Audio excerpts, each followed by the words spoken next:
It's woke up, baby. Let's make a fish. Hold the chips. To start, we need 24 hexagons, each made of 18 magnets. We want 6 columns that are 4 hexagons tall. Connect the 6 columns like so, then split through the middle so you have 2 identical sheets that are 2 layers deep.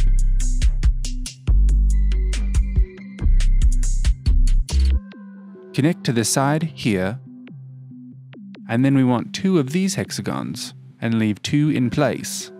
Attach these 2 here.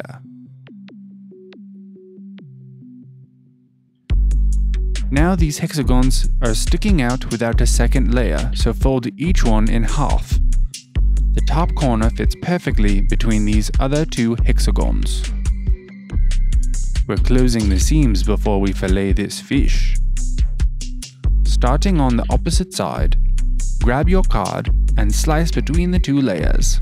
Carefully separate these 2 layers of magnets and open the whole thing up. Use this chance to make sure all your magnets are in place.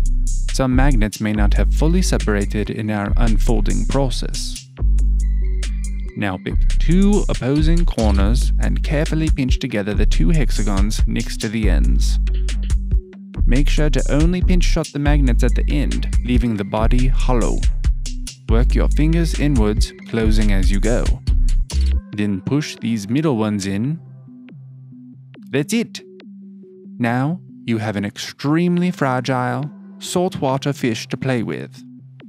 Look at Dory go.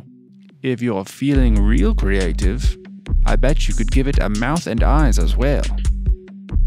If we pry the back open thusly, you'll see that it makes a cool star shape. Could be a cool base for another build. See you next time.